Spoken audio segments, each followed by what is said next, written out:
Hey everyone, it's been a really long time. I am going to start recreating on YouTube or creating on YouTube consistently again.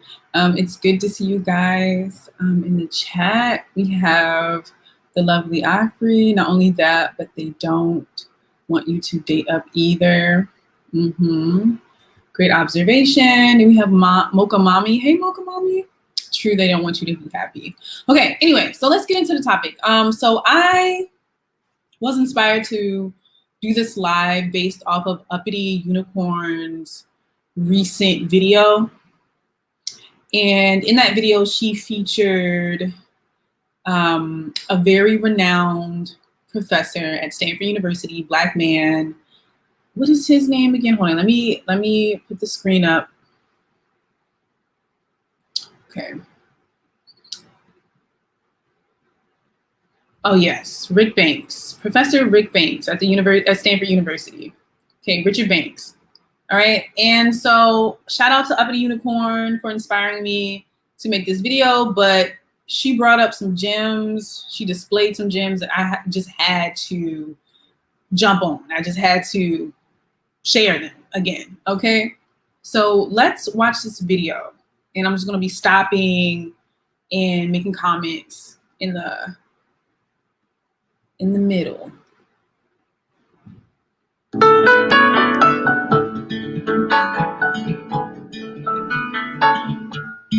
I should probably start with the issue that has gotten me into the most trouble with this book. And there has been more trouble than I expected. One of my favorite statistics related to the book is every single time I talk about it on a radio show, and this is in major cities, actually in all cities though, there's at least one person who calls in and says that I'm promoting racial genocide and self-annihilation or some variant of that. Okay, look, I'm gonna stop it right there because we've heard this, y'all. We've heard this. Anytime a Black woman dates out, or anytime someone encourages Black women to explore their options just as Black men do, you have people come and talk about, you're trying to kill your race, you're trying to whitewash the race, you're trying to get rid of all the Black people, blah, blah, blah, blah, blah, blah, blah, right? And here we have a Stanford professor reiterating how he has to go through the same thing when he presents his research, when he promotes his book. However, on the other hand, I've experienced this. On the other hand, when Black men date out and explore their options, if someone says anything about it, they are quick to jump and say, well, you can't choose who you love. You can't choose who you fall in love with. Okay, all right. I just want to state that real quick. I find that very interesting. The title comes from an article which I had read that was in the Washington Post, in which a young Black boy in the city of Washington, D.C. told a reporter that marriage is for white people. And he told the reporter this because the reporter said, or the child said, we want to learn about how to be good parents and how to be good fathers. The reporter said, great, I'll bring in some married couples to talk to you about parenting. And he said, no, we don't care about parenting. We just want to know, we don't care about marriage. We just want to know about parenting. And then another kid said, yeah, marriage is for white people. And that struck the reporter because it was the starkest expression you could imagine of what these children experienced in their social world in Southeast Washington, D.C., which is that marriage had declined so much among African Americans that they didn't think Black people got married. They thought marriage was something that other people did. All right, so that's the first meaning of the title. And that's the attention-getting one. It captures all the emotional energy of the marriage decline among African Americans, which is unprecedented historically in our nation. But I also like the title for another reason. Because there's another meaning to the. So if you didn't catch it already, the title of his book is Marriage for White People. And he explains how he got that title. He took a trip to Southeast DC, which is, well, DC was for a very long time a predominantly Black city. But Southeast DC particularly is considered to be the hood, right? So mostly Black population. And you have a reporter there and, they're doing a project on marriage and parenting, or some kid asks, oh, how can we be better parents? And the reporter mentions marriage, and the kid's like, you know, the friend next to the kid is like, wait, no, marriage is for white people. We don't do that. So he explains the decrease in marriage among Black America and how he got the title of his book. Okay. And if you guys don't know, if you haven't heard of the book, he encourages Black women to explore their options. Just date out, because he explains it towards the end of the video, towards the end of his lecture, but he explains how, ironically, it doesn't hurt Black America, it doesn't hurt Black relationships, but it actually helps and supports them. It helps to level the playing field and the power imbalance that currently exists in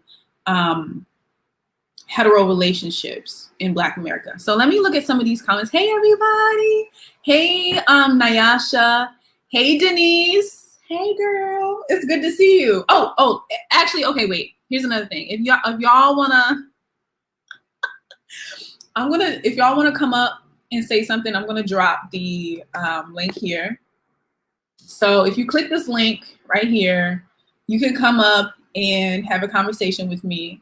I'll just leave that there, but I want to get through. Okay, Mua.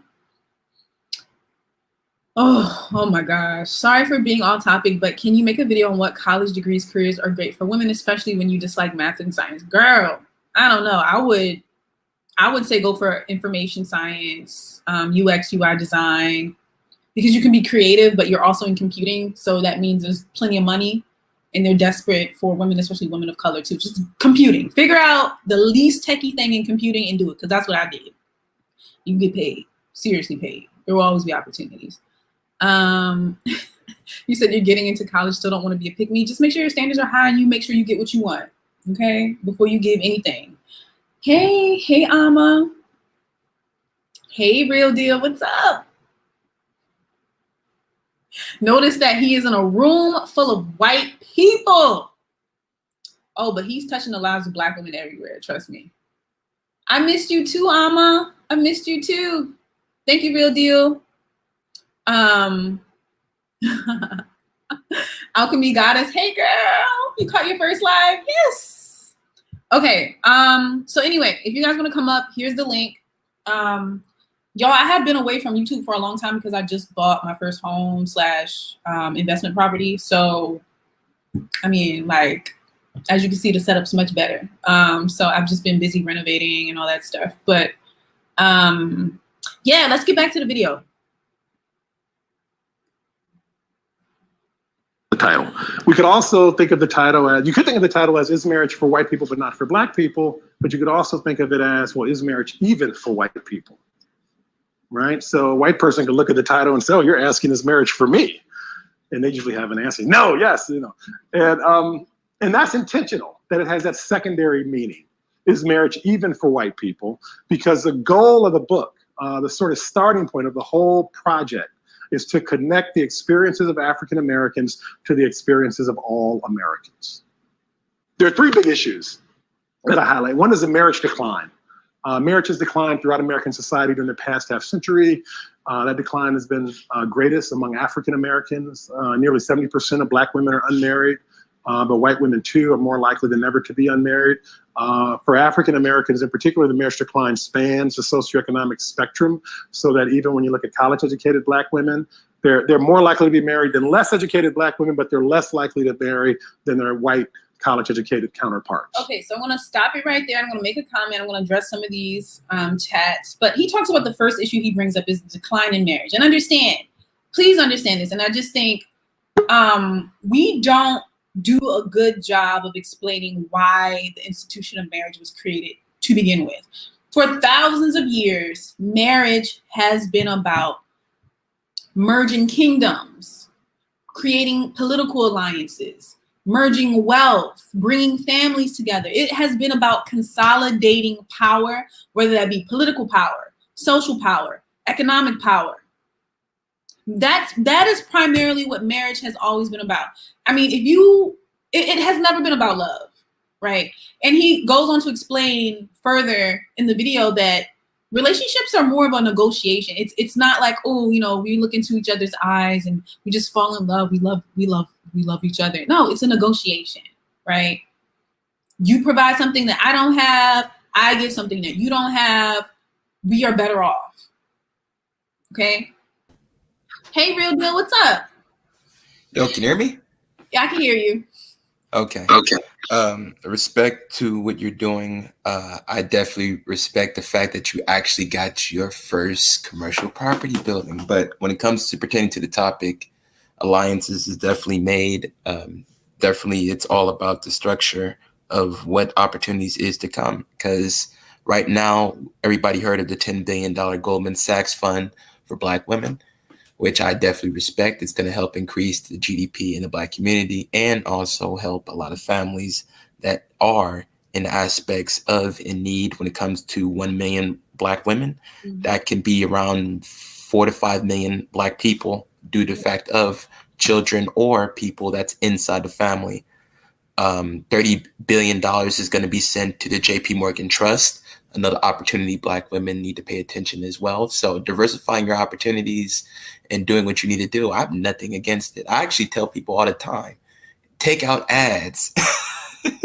We're talking about actually targeting certain incomes when it comes to the person that you want to be with in order to get results. So I'm not going to be against it. I'm not going to argue with you. That's not Right. that's not what it is. So Hey, thank you. Real Deal, no, thank you. I really appreciate it. Everybody go check out Real Deal's channel.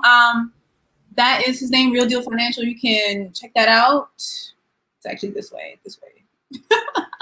So check them out. Denise, hey Denise. So Denise says the notion that an individual has to marry only their ethnic group is absolutely insane. Marry whoever presents the best option. Yeah, marry the best man for the job. And really what I wanted to say when I stopped the video, as Professor Rick Banks explains that the first issue he brought up was the decline in marriage. No, number one, the reason why there is a huge decline in marriage, and just I want to put this piece of information in.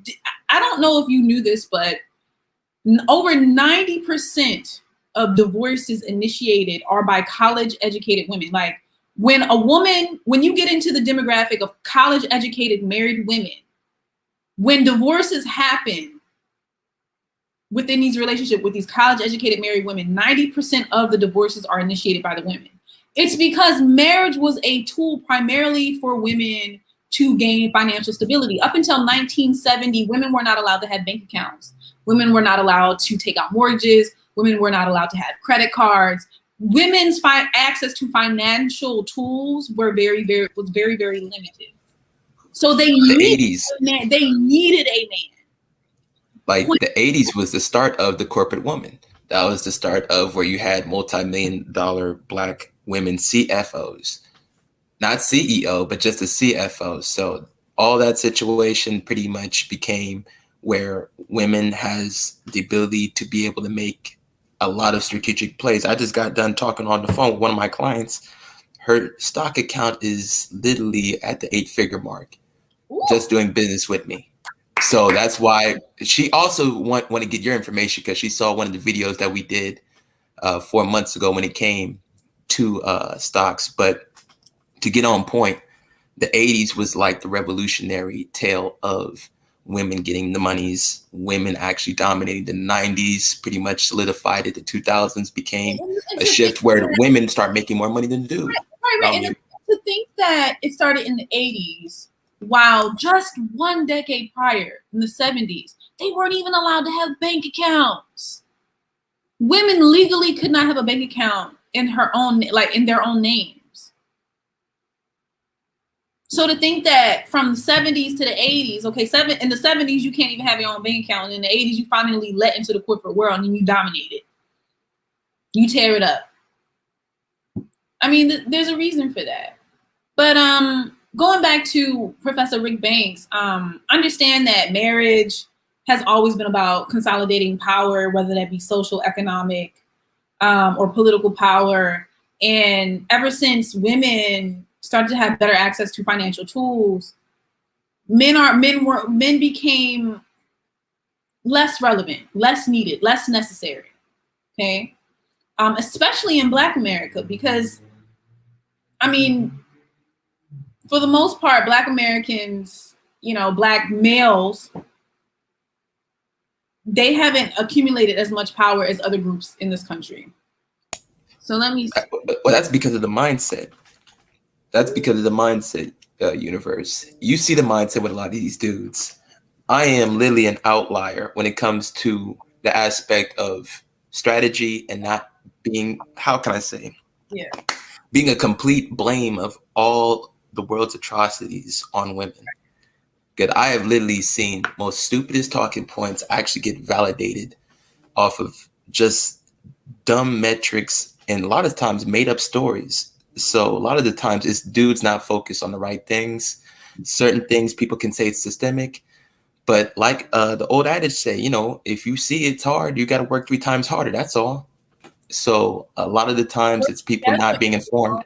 Or work together, but that's not even, you know, they don't want to do that. No. They want to argue with you. They want to get on the panel and pretty much argue with you and flirt with you at the same time. They want to compare and compete with women. They don't want to create alliances with other men. They don't want to compete with other men. They want to compare themselves to women and compete with women. And that's why, honestly, on a global scale, you have all other ethnicities and races of people look at Black men as women.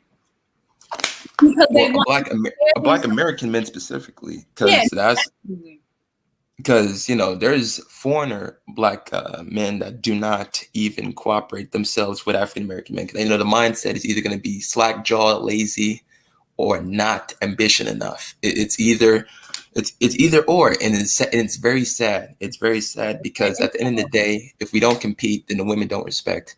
Absolutely not. I mean, there's nothing to respect. I mean, if I'm looking at women who are both man and woman, they provided all the feminine energy, all the masculine energy, then why would I respect the women way more than I respect the men? Because it's like, y'all can't even do y'all 2 jobs that men are supposed to do, protect and provide.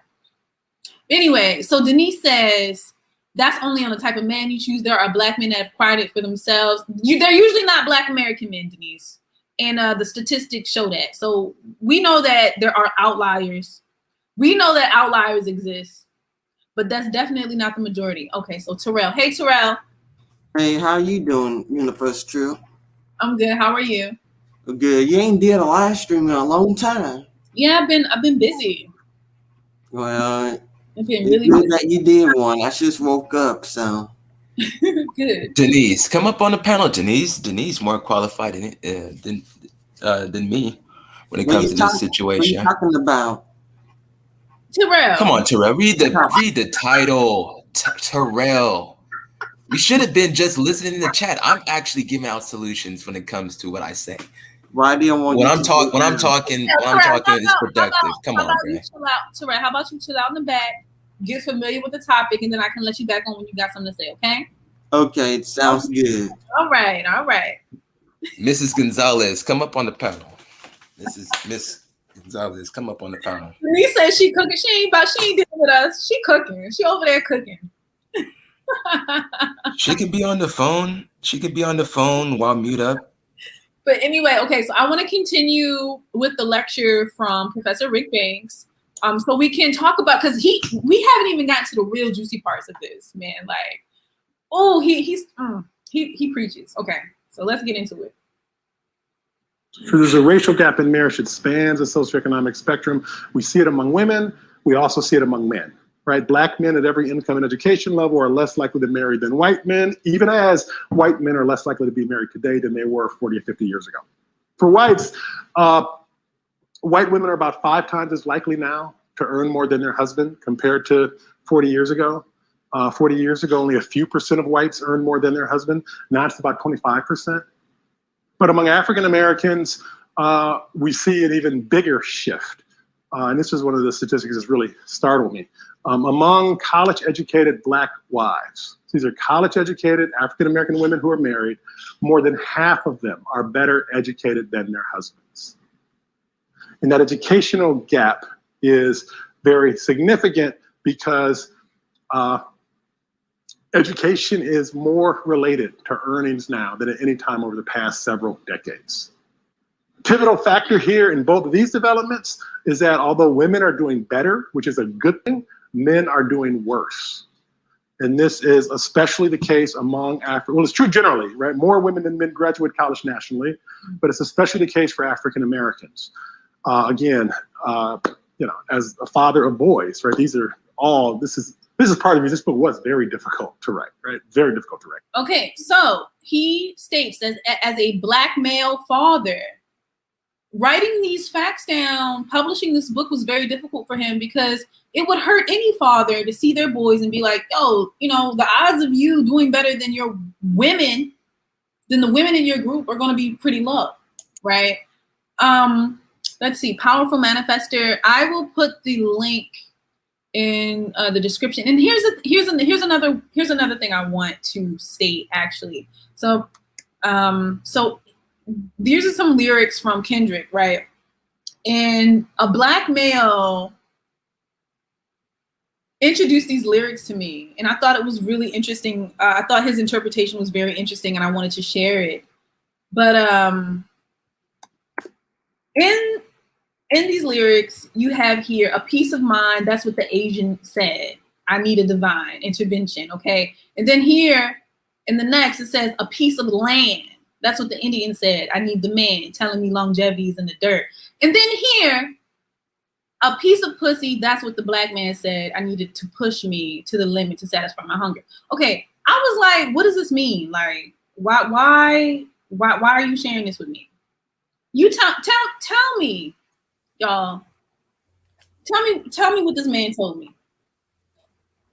Real deal. Well, Can you guess what this man told me? Well, when it comes to that, it's just the sheer motivation, because you're not really motivated by admiration of other dudes. Even as a heterosexual man, dudes do have an aspect of dudes that they admire off the aspect of leadership, assertiveness, and coordination. But when it comes to the aspect of women, they bring in a more sensual, more direct, more intimate type of interaction. So that is pretty much it. I actually remember that song, but that just shows that motivating aspect of the nature of women is just what dudes need to do. Dudes get the money for the women. Dudes want to be shiny and look nice for the women. Dudes want the big houses, the big cars. If we can do it on minimalism, if I can do it on a damn shack, I would. But I don't live in a shack. Motherfucker live in a nice condo, minding my own business. Okay, so actually, what's something funny real quick? I remember I was watching this comedy show. It was like stand-up comedy, and the guy was like, you know why men go buy houses? You know why? Because women like to be comfortable. He was like, if a man could get pussy living in a box on the side of the road, he would be in a box, a cardboard box on the side of the road. So like what you just said just reminded me of that skit. So I thought that was really funny. But real deal, I think that's a really good interpretation. I think initially that would have been my interpretation of that stance. But real deal, that was because people want to be on TV just for women. People just want to be on TV for women. Right. Old, no matter if you're young, old, people want the notoriety because it creates at least a sense of admiration, a mystique level. Because when a dude is winning, people are curious. Right. People are curious, but it's all healthy. It's all supposed to be healthy, and it's all supposed to be done in moderation for the dude's side. But let me tell you something. It's always supposed to be healthy in moderation. But let me tell you something. So that was not the person who introduced me to these lyrics. That was not his interpretation. And his interpretation was that, okay, Kendrick says, here, I'm gonna put this back up. Kendrick says, okay, for the first one, a peace of mind. The Asian said, I need a divine. So we all know the stereotypes about Asian men being smarter than everybody else. That's a stereotype. But what's not a stereotype? The fact that they are the top earning men in this country. That's not a stereotype. Like they earn more money than white men on average, definitely Black men, Latino men, because they got degrees. And a lot of them are doctors, engineers, in STEM, and some type scientists. Well, a lot of them are technical people. Yes. A lot of them are very technical people. They actually thrive of the 10-hour study week, 10-hour study day and 100-hour study week. Right. And so, okay, so that's the stereotype, right? And so the Indian talking about a piece of land. Honey, we all know, we all been to a 7-Eleven We all been to a gas station. We all been to a convenience store owned by an Indian. They don't play when they get here. They buy up land when they get here. They own restaurants, a piece of land, right? That's usually what they have mastered, okay? Now we get to the black man. A piece of pussy. This man gonna tell me the reason. I was like, what was that mean? Why did Kendrick say this for black men? He said, oh, because black men feel as though that's the only thing that they can control is women, because they don't got nothing else. They don't got land. They don't got land. They don't got intellectual property. Right. And the reason why I'm mentioning this, you mentioned earlier. Oh, wait. Because you mentioned earlier that it's the mindset that holds a lot of Black American men back, right? And the fact that he made that interpretation after, we've already discussed Asian people are known for having intellectual property, intellectual prowess, being highly educated, being in STEM, being scientists, engineering. We all know that.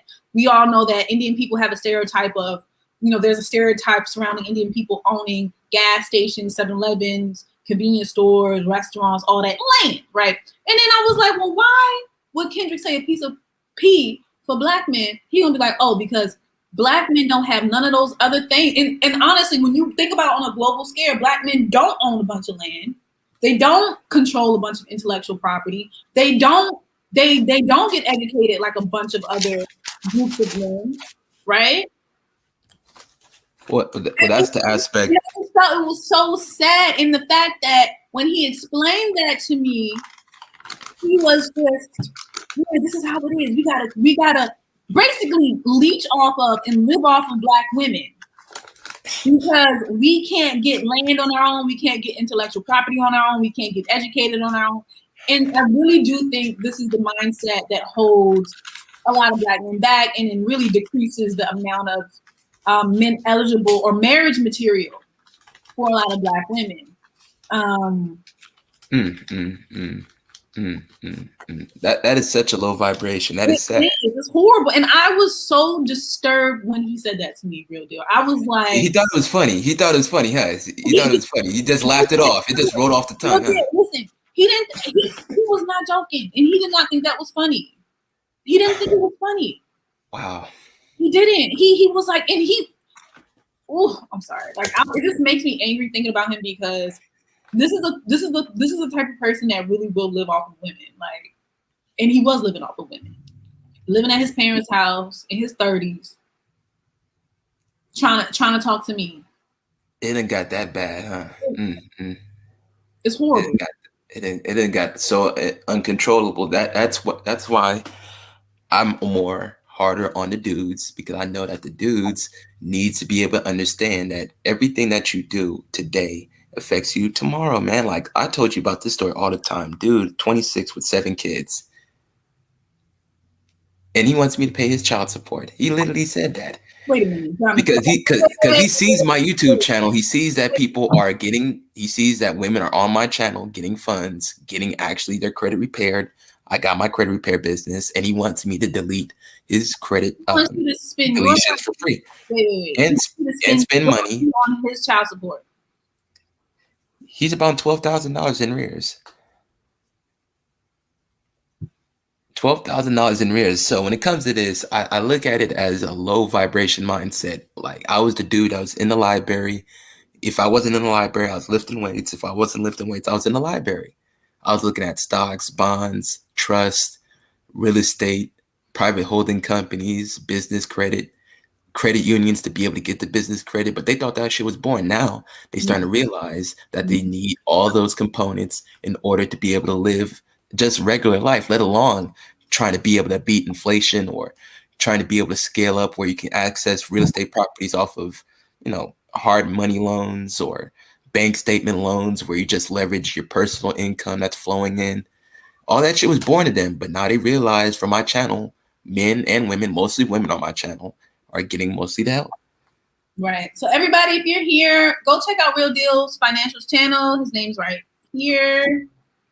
And I got also a couple more stocks that I need to tell you about, because it actually, the Wall Street Journal got one that's 12 cents. That's actually got a price target of $25. And I was on it like it was like below a penny, half a penny. But still, when I bring that up, it's all about economics. Dudes like that, they want to take advantage of Black women's economics because they know if Black women's income goes from 56,000 to 75,000, they trying to mooch off at least 15 of it. The thing is, it's like there was a post made by a realtor saying, "Wow, like all these single Black women are buying houses on their own." It's like, where are all the single Black men buying houses, right? Like they were like, where are they? But I just want to address this comment really quickly. Dragon of the West is talking to Casual Germ. Casual Germ is encouraging people to date outside your race and your ethnic group. Dragon of the West says it's not easy to date out because the Western standards of beauty is long hair, straight nose, thin lips. Dragon of the West, I don't know if you've noticed, but the beauty standard is evolving and it's changing. And not only that, there are a lot of people, surprising, and I was surprised, there are a lot of men out there that really appreciate an Afrocentric aesthetic. I'm just gonna say that. So you just have to, and let me tell you, here's the kicker about that. The kicker is, because we are conditioned to see Eurocentric features as better, because all of us are, right? All of us are conditioned to see Eurocentric features as better. When you have men who like Afrocentric features, they really, really like them. They really like them. Because they've been conditioned to like yours. Like, it's like if you end up liking Afrocentric features when all your life you've been conditioned to like Eurocentric features, you know you really like them and you really about it. Okay? So you'd be surprised how many non-Black men are out there that will just die looking at a Black. Oh my gosh, you're so beautiful. I'm not even, and this is, I've lived abroad for 6 years. Like, anyway. So here, you can go subscribe to Real Deal here. So Dragon of the West, like just know that there are a lot of men, trust me, billions of men on this earth. Well, I say to people and said women in general, just target an income niche. You can be able to find where the income niche is at. The fundraiser events, the country clubs, the baristas, LinkedIn. Hell, I tell people all the time, LinkedIn, your CEO in your big top 50 cities. If you're really trying to get it, be persistent in a business manner where you don't have to do the Instagram situation where you're getting athletes. Should I let Terrell in?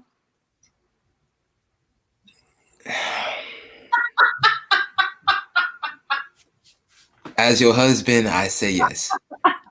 As your husband, yes. Terrell, I'm gonna wait because I have to get through this lecture because Terrell will go off. Terrell would just go off into another land, and I'm like, how do we? Like, I'm on point. Like Universe, I'm on point. Like, I give actionable solutions. I don't veer off the topic. I can still mix business in with the topic at hand. But okay, Terrell, just hold tight real quick. I have to we need more women on the panel. Because I give you the male's perspective. I'm the male's perspective. We don't need two male perspectives. I gotta get through this lecture. But if there are Dragon of the West, if you'd like to come up, Powerful Manifesto, if you'd like to come up, I will drop the link again. So here's the link, y'all. If you'd like to come up and say something, you can do that. Terrell, hold tight, Terrell, hold tight. Let's get through this. 1 in 10 Black men is in prison as we speak. These are men in their 20s, early 30s. Essentially a little bit more than 1 in 10. 1 in 10 are in prison. Estimates are that 1 in 4 will go to prison or jail at some point during their life. At the other extreme, nearly twice as many Black women as men graduate from college. Now, we don't see that here, and you don't see that at other elite colleges because we pick our classes. But nationwide, nearly twice as many Black women as men graduate from college. So women are moving ahead, men are falling behind. That's one underlying factor. There are many of them. That's one underlying factor that contributes both to the marriage decline and to the increase in couples where wives earn more than their husbands. There's a third issue that I spend a lot of time on, and this is probably the one that people focus on the most. And here, there's a puzzle. The puzzle is that Black women, this is what pulled me through the book, really pulled me through, is that Black women have the smallest pool of potential partners within their within their race, right? Because so many Black men are incarcerated or unemployed or not in school and so forth, right? So Black women have the smallest pool of men within their race, yet Black women are also the least likely to marry outside of their race. Why don't more Black women have the relationships that they want? When I went out and interviewed people and I talked to women around the country, I thought I might find a lot of people who said, I'm not married, I don't want to be married, and I'm taking a principal position. But in fact, I didn't find that. I found that a lot of people actually do. A lot of women wanted, like most people, a partner. And that's not the be all and end all of life. It doesn't mean your life is bad, and it doesn't mean that, it's a lost cause, but it does mean that, having a partner is maybe something that would make my life even better. And there were a lot of women who said they wanted a partner. And then I began to think about the book in terms of this puzzle. If there are fewer men within the race, why don't more Black women find that partner outside of the race? In the same way that Black men and people of other races have already done. Right? So that became the orienting question of the book. The book is also a feminist book, I think, in that, and this was probably the most difficult thing, one of the most difficult things for me, is that the book does open up relationships between African-American men and women in particular, but also men and women generally, and highlights the different interests. Look, this is when the lecture, pay attention, y'all. This is when the lecture gets good, okay? He talks about power dynamics and interest in relationships, okay? Black women, if you are listening and you are a Black woman, you better listen, and listen very well here. And the power struggle that often occurs within those relationships. The model of relationships that I use in this book is one that you could say is drawn from sociology, because there's some sociologists who embrace it. You could say it's drawn from economics, because there's some economists who embrace it. But the model of relationships is not one where you look into each other's eyes and you find your soulmate and you love and care for each other because you just love and care for each other so much, right? It's really one in which relationships are negotiations. See, nobody wants to talk about this, right? And he is so tactful with explaining the reality of marriage and relationships between the sexes, the hetero relationships, right? Men and women don't get together because I looked into his eyes, he looked into my eyes, we just fell in love, we just care about each other just because we care. No, he wants something and the women want something too. But it's usually, we know what men want. That's pretty straightforward. We know sometimes women want more material, physical things, tangible things like stability. And sometimes women want more elusive things like emotions and, commitment, whatever that means. But understand that it is not this fairy tale romantic love movie that they try to sell to a lot of women. And women out here looking for love and wondering why they never find it is because really, if you're a woman and you want a man to love you, you have to get that man to invest resources into you. Because men don't drop investments. They don't. Men, and it's kind of like a confirmation bias too, where the more a man spends money on a woman, he's like, damn, I'm spending all this money on her. I must really like her. She must be special. Now, if you don't require that from a man, it's going to be nothing for him to drop you because he hasn't lost anything. He hasn't invested any time, energy, and resources into you. Well, the barrier entry is higher. You got to set a higher barrier of entry. That's all. That's why investments, you got the accredited investor, meaning that the accredited investor got to have resources and liquid cash to fuck with them. So that's the only thing it is. That's the only thing it is. You just put the barrier there. all this jargon, all this financial jargon. Thank you, Real Deal. Thank you. But yes, no, I think Real Deal, what you just said that's very, very insightful is the barrier of entry. I think Steve Harvey made this analogy once where he was like, okay, if you got a fence, if somebody got to get you and the fence is this high and all they got to do is hop over the fence to come get you, they can just hop right back over the fence like it was nothing. Now, if you got a wall that's 6 feet, 7 feet tall, and they gotta climb through that, and they gotta climb up that wall, and they gotta think about how to get over that wall, they ain't gonna be jumping over that wall anytime soon once they get on the other side. And you know he really wants to be there because he has to work and expend effort and time and resources to get himself over that wall. Now, if your fence is 11 inches high and all he gotta do is hop over it, and he doesn't have to expend any effort, of course he's gonna hop right back over. It's nothing.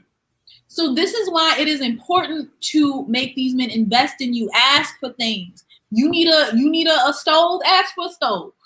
He can't give it to you, he not the one. We gotta aim higher than that. We gotta, like I told you, low aim is sin. Look, we ain't talking about mortgages and houses and investment properties yet. Okay, we ain't talking about that. But you know, you might sell it for $2,000. I don't know. You might. You might. You know me. Let's start off slow. Okay, you need a stove. Ask him for a stove. He can't give it to you. He ain't the one. You need your car note paid. He can't help you with the car note on tonight. Rent. You need rent. You want a little extra change. And the thing, and I tell women, when men give you money, please don't spend that money. If you want to act like you spent the money on a purse, you go pull up a purse in your closet and, oh yeah, baby, I bought this purse. But take that money he gave you, go buy some stocks, please. Okay, this is just all off side note. I'm getting anyway. Back to the power dynamic.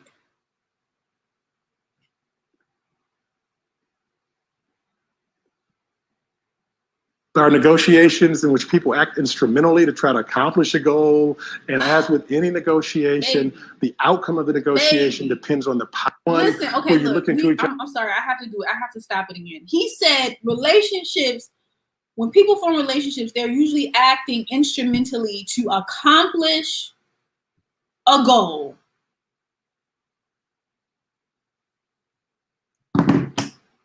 Okay? You know how men are. Men will act like they want to be in a relationship with you so they can get some ass. Women, you need to start being the same way. Make sure whatever you're trying to do, make sure that man fits into the goal. If your goal is to be married and have some children, you make sure that man is with that goal. If your goal is just to get some money so you can buy your first investment property, you make sure that man can help you get you closer to that goal. Point blank, period. Okay? But the problem is, and this is Professor Rick Banks is explaining this, a lot of Black women, they don't associate their goals with their relationships. They're just thinking about, oh, companionship. I'd like to have a partner. While unfortunately, a lot of these men don't have a damn thing to offer. Not one thing. Okay? Point blank period. If one in every 10 men are in jail and 1 out of every 4 will end up being in jail, they're just coming out of jail or is going to jail. And vast majority of them they're not educated. And when we know education is correlated with earning potential, so they're not earning higher, then what is the point? Just so you can say you got somebody in your bed, you're better off being single or dating out. Because this is the reason why he wrote that book, is Marriage for White People, encouraging Black women to date out and explore your options. Because in turn, and he's going to explain this later on in the video, it's going to make Black relationships healthier. Because Black men will have to compete. Because right now, they don't have to compete. Right now, Black men laid up in some Black woman's house ain't doing nothing, ain't contributing nothing. And they can do that because a lot of Black women are thinking, oh, I want to be with a Black man. But they have a lot of options because there are a bunch of Black women who are marriage material and not many Black men are marriage material. So there's a mixed match. And he goes on to explain that. She says, I love this video. Oh, thanks. each other's eyes, and you find your soulmate, and you love and care for each other because you just love and care for each other so much, right? It's really one in which relationships are negotiations. Relationships are negotiations in which people act instrumentally to try to accomplish a goal. And as with any negotiation, the outcome of the negotiation depends on the power that the parties bring to the relationship. And there are a lot of sources of power in a relationship, but one source of power is the options that each party has outside of the relationship. So that if, with men and women, with Black men and women in particular, if you have few men, because a lot of them are in prison for reasons that are not of their own making, for these big reasons, right? We have Black men who are not doing well. But if you have few Black men who are out and are good partners potentially, right, or good prospects, and then you have a lot of women, that numbers imbalance means that the men have more options than the women. And more options translates into more power, fewer options into less power. And that's true even if nobody ever invokes that power, or nobody ever refers to that options. Is something that we all sort of know. So that's the framework for the book. And with Black men and women, it might be that it is the case that Black men have too much power and that Black women have too little power. And that results from this numbers imbalance that is starker among African Americans than for any other group. And that just screws up relationships when the power is that far out of whack. And unpacking this puzzle about why Black women are the least likely to marry out is that I sort of unpack all the different things that keep Black women segregated in their relationships, even as other groups are increasingly integrated. And that's a conversation that exists where at least I think Okay. So he about to get into, I'm going to address the points he made previously, but he's about to get into this whole building up a man mentality, which really hurts everyone in the Black community. Everyone. It hurts us. It hurts the men and it hurts the women. It hurts the men because you have Black women willing to do all the muling work to make a marriage work and to take care of a man, while Black men are losing their masculinity because they don't got to do nothing. They don't got to build to have access to women. They don't got to build. Coddling? They don't have to invest. They don't have to create infrastructure because they can have children and have access to women without doing any of that. So go ahead, Real Deal. I'm sorry. Go ahead. It's coddling. It's like the mother. It's like the mother-son coddling thing. That's why I don't like being coddled, because being coddled does leave laziness. It does leave complacency, and it doesn't lead to. I mean, you don't get better. You don't become competitive because you don't gain the skills. You don't gain the grit that you need to compete with other men. Why do you think a lot of Black men always compare themselves to women and compete with women? Because they can't compete with and compare themselves to other men. I'm talking about Black American men mostly. I'm not talking about. Because at the end of the day, it pretty much, like you said, takes away the competitive edge. Because you got to be on alert. Got to always be on alert, especially when it comes to this economy now. Everything is digitalized. Everything is fast forward. Everything is moving very quickly. So you have to be on task. And comparing yourself with women, man, you're supposed to, like you said, cultures of dudes. It don't even have to be a race. It has to be a flag culture. A flag culture of people where you got Iranians, Pakistanis, because that's in LA. That's who runs LA. That's who runs it. So Real Deal, when you first came on, you mentioned the Goldman Sachs pledge to support Black women. What was it, like $10 million? How much money was it? I can't remember. Billion. 10 billion. 10 billion. Oh, that's a huge difference. So you, as soon as you came on to this live, Real Deal, you started talking about Goldman Sachs pledge of $10 billion to support Black women in their endeavors, their entrepreneurship, their initiatives. Now, there's a reason why that pledge is for Black women and not Black men. There's a reason. It's because in the Black community, particularly the Black American community, it happens in other communities too, other Black communities across the globe, but particularly in Black America, the women do all the work. They do all the work. The men sit back. They don't do anything. They don't have to contribute anything. And guess what? Goldman Sachs, that's a financial institution. They invest. They want to, before people pledge any type of money, especially 10 billion, which is an incredible amount of money. They're not going to pledge that amount of money to people they are not sure will produce a return for the investment.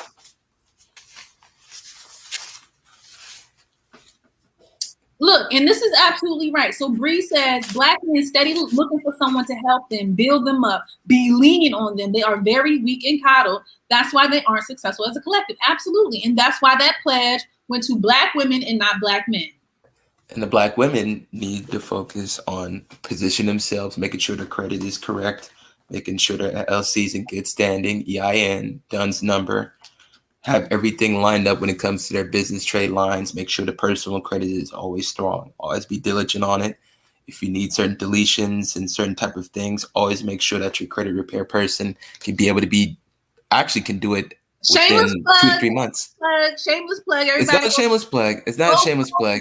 Not a shameless plug. I said no. I said the person that they rely and trust in. Always make sure that they're diligent and keep their LLCs up. Not a shameless plug, just a strategy. Look, just a strategy, baby. I'm just promoting your channel. Everybody go check out Will Deal Financial's channel. He provides great financial guidance and insight. So anyway, but back to Professor women just need to position themselves. That's the end of the day, because Professor is actually right, but women just need to be in position, because you can understand the study, but can you position yourself? But here's the thing, Real Deal. So, Professor, the lecture that we are viewing right now, okay, Professor Rick Banks has talked about some major issues, right? He's talked about the decline in marriage in general. And I brought up the point that marriage was initially a tool to consolidate social, political, and economic power, meaning you merged families, you created political alliances with marriage, with different kingdoms, you merged kingdoms, you merged wealth with marriage, right? And up until 1970 in the United States, women were not allowed to have their own bank accounts. They didn't have the same access to financial tools, right? So marriage was absolutely necessary. Now, for Black women— What is your opinion on Rihanna and A$AP Rocky, though? Wait. Wait. This is why when Richard Banks is giving this lecture, this is why he talks about how there is a power imbalance between Black men and Black women. Black women don't see marriage like we're supposed to. We don't see marriage as a tool to consolidate power. We see marriage as some type of I don't even know, something we're supposed to do, like some social initiation. We value marriage way too much. We value marriage to men who can't give us anything way too much. You don't get married just because your friends get married. You get married because it's helping you out. It's elevating you. Okay? So if that means you can access $10 billion from Goldman Sachs, then I would focus on that instead of focusing on a man who don't even have no job or education. Trash. And they are out here preying on Black women because Black women are impressive and extremely successful. I had one recently try to prey on men. Girl, when I tell you he was telling me every sorts and every type of lie to try to let me into to try to allow me or to try to get access to me and get into my life. It's they out here. And I feel so bad. I've been away from Black America. I've been on an Ivy League campus. I've been living abroad. And I just didn't know how bad it was for Black women and how much these men will try to prey on you because they don't have things of their own. Right. And how they can play one Black woman against another Black woman because we don't even look at marriage the way we're supposed to. Right. So this is what he's talking about when he talks about the power imbalance. When you have a bunch of Black women who are high quality, educated, have promising careers, and then you have a bunch of Black men who are coming in and out of jail, are not educated, no promising careers. And so the few that are eligible for marriage, that are marriage material, have their pick because Black women do not date out. This is why Professor Richard Banks at Stanford University wrote that book, Is Marriage for White People, encouraging Black women to date out. Okay, now he's about to round it up and talk about how it can help the Black community as a whole. Hey, Mary Trilly Jane, how are you? before there was silence, right? Or at least not much discussion, right? So it's a conversation about things that we don't usually talk about, right? It's a conversation about the fact that lots of Black women want Black babies, and they want Black babies because they want to be able to, raise the next generation of the Black race. They want Black babies because they are worried about being mistaken for the nanny. They want Black babies because they worry about their child being so light that the child could pass for white. And they don't want a child who could pass for white, because if the child could, the child might not identify with them. It talks about the fear on both sides of the racial divide that people have about a partner's family not accepting them, about a Black woman who thinks that a white partner's family, say, would not accept her, and frankly about a white man who thinks that a Black woman's family won't accept him. A potent sense that a lot of people have that for Black women to cross the racial line in their search for a partner is to do something that in some way is disloyal or unnatural, or in some way an abandonment of Black men.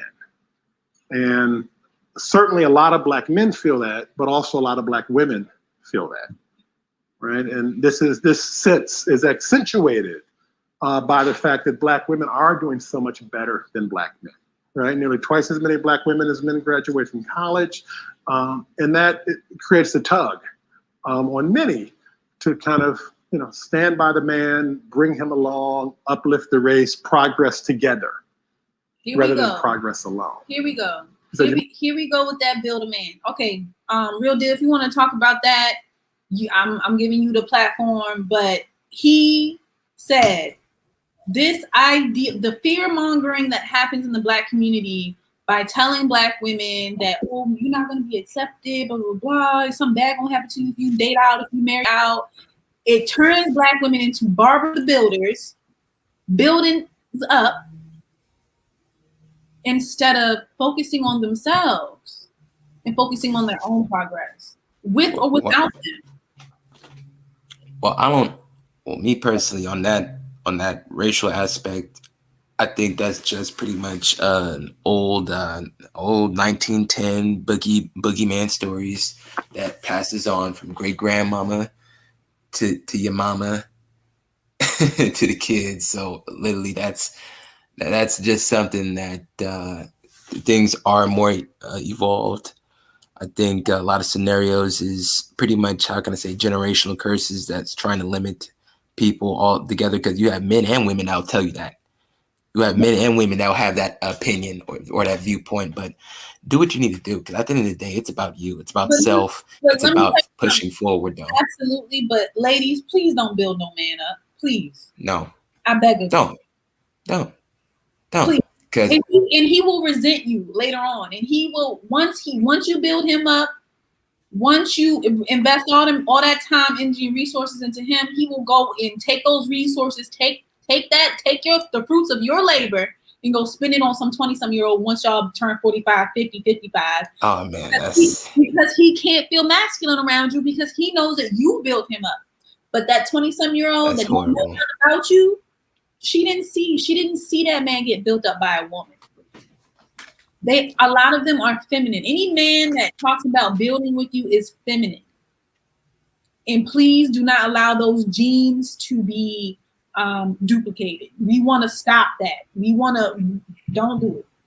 That's horrible. That's the work with me type of dude. That's the work with me type dude. And that's something that I also want to get your opinion real quick. That's still on topic. The A$AP Rocky and Rihanna thing, we all pretty much knew. I pretty much called it. I told you that Rihanna was going to be a richer billionaire, and that wound up being true. $2 billion, $400 million in cash. But A$AP Rocky, they saying his net worth is $10 million. I don't even believe that. Motherfucker got a Studio City apartment and shit, so he ain't doing as big as I am. I'm not gonna say that he ain't a millionaire, but Jesus Christ, man, like you to the point where you got a chick that pretty much is gonna spoil you more. She can buy a yacht. Right. She can buy a yacht. She can buy all her shit. Let me just You're right. You're absolutely right. Let me just Bree, thank you for this comment. Any person that's successful in life or in power has to grind and be practical, proactive. Successful people don't wait for help; they help themselves. Absolutely. Terrell, yes, we are cool, baby, but the audience is telling me they don't really want to. They don't want your input today. Okay, so we cool. It's just I've seen a couple of people message me in the chat and on Instagram saying they don't really want to hear from you. Okay, so I have to respect the audience. So I thank you. Anyway, let me get back to this. You might have better relationships with men of another race who share socioeconomic class, share educational aspirations, share professional experiences than with Black men with whom one does not share all that other stuff. And then the final point, this is another one that's gotten me in a lot of trouble, is that, to the extent, part of the problem with African-American relationships, again, is that the men have too much power, the women have too little.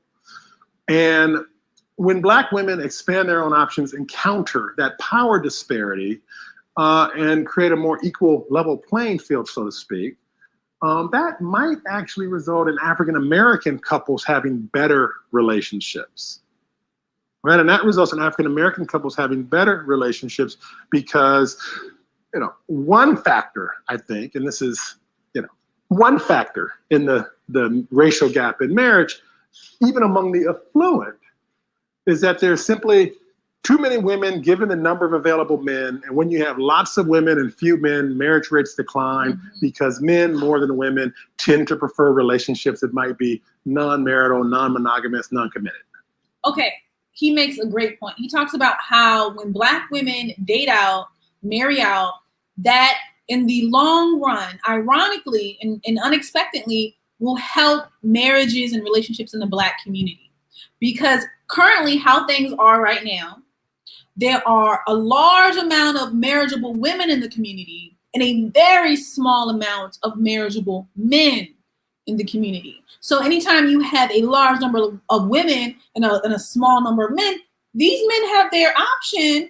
They can play the field because they can pick from her, Tina, Jackie, Marie. They can pick from all of them because all of them will entertain them because they're not expanding their options, right? Meanwhile, if you were simply expand your options, these men wouldn't have as much power as they do. Meaning if you went and maybe dated, let me tell you something. The best relationships I've ever had, the men that were both protectors and providers, Arab men and Latino men. Okay? Honestly, those were my best relationships. Just because you date out don't mean you gotta be with a white man. It really doesn't. So when this power imbalance is leveled, the relationships become more stable because the power isn't just concentrated with the men. Okay? This is how when Black women date out and expand their options across races and across ethnicities, how this can help marriages within the Black community. It can help relationships, potential relationships and marriages within the Black community because you won't have just one, you won't just have the men who have all the power and all the say.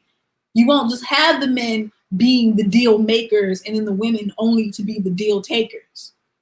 Because women are going out and exploring their options. It is necessary that Black women expand and explore their options and not be loyal to people who are not loyal to them.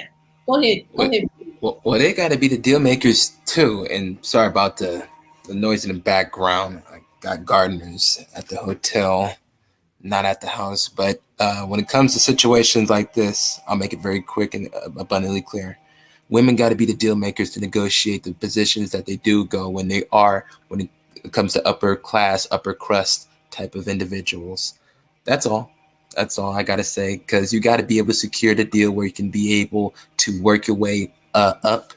It's very small. Then you got to be able to negotiate the trust, the funds and access, Let me tell you something. So I'm just going to go back to what you did earlier. Like you came onto this live immediately talking about Goldman Sachs $10 billion pledge to Black women. Now, people in the upper crust are already interested in Black women, point blank period. There's even a quote. There's even like this little quote floating around the internet how billionaires prefer Black women. I was surprised, but an actual billionaire actually said that, and I was surprised. I thought it was like a fluke or whatever. I thought it was like not real.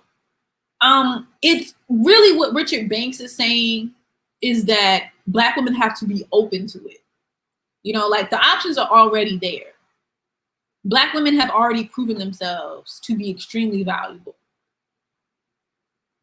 and instrumental to any type of progressive development and you know, so and preserve the value because you already know that you're valuable. Just preserve it. That's what you do in anything in general, because you are the investment. You are your own business. You are your corporation. You are your own boss. That's literally what it really amounts up to. And it's right. And it's being open and it's caring enough about yourself as a Black woman to throw away trash options. Because trust me, they will try to come. I've had trash options beg me to give them a chance. Ain't got shit to offer. Beg me on their knees, begging me. Please, I love you, lying. Okay, a lot of these Black men will prey on you because they are feminine and they have not been taught how to be men. They don't know how to be men. A man got only 2 jobs, a protector and a provider. That's it. My list is very short. This is 2 things on that list. For me to consider a man, he has to be a protector and a provider. Not one or the other, but both. If they can't be both, they're trash. Leave them alone. Set them to the side. Love yourself enough to set these men to the side, and that allows for room for men who are eligible, capable to come into your life. Really, it's just that simple. Open yourself to the better options. Close off the trash options because you are already there. Terrell, it's not about defending yourself, Terrell. It's just simply we good, Terrell. We good. Terrell, we're fine. Okay, sorry. Go ahead. I just put that out there. Men might tend to prefer relationships that are non-marital, non-monogamous, non-committed, at least at certain points in life. And when you have few men and a lot of women, men are able to be the deal makers and women have to be the deal takers. When women have better options, power becomes more even. When the power is more in balance, women can become more the deal makers and can then achieve relationships with men that are more to their liking, which may more likely be relationships that are committed, that are monogamous, and it might result in marriage. All right, so the ultimate paradox the book rests on is that although we see interracial marriage, or some people see interracial marriage as an abandonment of the race or betrayal of the race, it actually serves the race. Right, that even if Black women are concerned especially about the stability of African American families, the best thing individual women can do to promote that stability is, ironically, to open themselves to relationships with people of other races and thereby equalize the power balance between men and women and put all African American relationships on a more stable footing. Absolutely, because you know what, guys, I'm just gonna, I'm gonna end this here. Nothing can be stable if there is an extreme power imbalance. Like, I mean, in school, anytime you took a social studies class, a history class, when you read maybe a political journal, like The Economist or anything like that, you understand that when there is a dictatorship, anytime a country or a nation is under a dictatorship, it is extremely unstable. There are always going to be revolutions. There's always going to be chaos. There's always going to be mishaps, people, just large amounts of people not having what they need is because of the power imbalance. Nothing stable can flourish and prosper if there is a power imbalance. So he says in order for relationships in the Black community marriage, long-term relationships, companionship, partnerships, in order for these things to be stable, in order for us to instill stability, the best thing individual Black women can do is to explore their options. And that's just the best man for the job. So don't limit yourself to Black men. Just take the best man for the job. It don't matter what color he is. As long as he's respectful, as long as he's not perpetuating anti-Blackness, if he's the best man for the job, he's an option. Hey, the king of lions. Hey. Anyway, I'm pretty much done. Real deal. If you got any final words, let me know. I gotta go. It's been over an hour. Terrell, if you want to come up and say something, I'm gonna let you come up because I don't want you mad at me. You can come up, Terrell, if you want to. Anybody can come up. Oh man, Universe. One thing I gotta say is on Tuesday, I want you to be able to come up. I'm going to have Australian panelist, and I'm going to have TC. She does grants for people, so she helps women get qualified as well. So Tuesday, Wednesday, around that area, she can be able to provide her services, and you can be able to correspond with her. Okay, so, Tuesday at what time, John? I'm an early bird. I do early bird specials, so 9 p.m. No, 9 a.m. So you're on the West Coast, right? 9 a.m. Yeah, Vegas. That's going to be noon my time, I think. Yes. Okay. I'll tailor it to your time. If you want it to be later, it can be later. I don't have anything on Tuesday, so at noon on Tuesday, I can do that. Noon Tuesday, we're gonna analyze some stocks. The Kathy Wood situation. She sold her Chinese stocks, and people that was actively watching my channel made money off of the Chinese bear sale. Would be ticker YANG. NSAV is a big situation, like I mentioned. Wall Street Journal got it at $22 price target. It's 11 cents right now. Their cryptocurrency exchange is big launch.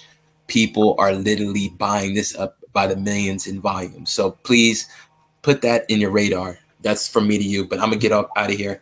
Terrell. Hey, how are you? I'm doing well. Universe, we'll talk, but respect to everybody. And please like the video. Please like, share, subscribe, share it to a friend. You were telling me something? Real deal? Hey, UniverseTrip, how are you? I'm fine. How are you? Oh, good. I ain't been around on this channel for a long time, and I just woke up. It's been a while since I have been streaming. I haven't been streaming or producing content as consistently. Yeah. I didn't know what was going on. I forgot to read the title, so I had to sit back and listen to y'all talk and read the comments, and then I figured what y'all was talking about. Okay. Mm-hmm. Yeah. Okay. All right. Well, I gotta go. It was nice hearing from you, Terrell. I just want to know who don't want me on your panel. There were people in the chat saying that they didn't want to have you speak. And honestly, when you came up, like you didn't even know what to say. So we just want to keep, we want to keep the integrity of the panel and of the topic and of the video, so we can stay on topic and not have, just people not knowing what they're doing when they come up. Oh yeah, I understand. I know who that was. She been following me lately. She been trolling me on the other channels. It's okay, Terrell. It's okay. She part of the divestment community, so it's okay. All right. So I will see you lovely people later. Bye, Terrell. Thank you for coming and saying hi. Okay. All right. Guys, make sure to like, share, and subscribe. And email me if you are interested in me covering any specific topics. My email address is universetrip1@gmail.com. And yeah, let me know what you'd like to hear about, what you'd like to discuss in future videos, future panels, future content. Okay. All right. See you. Bye.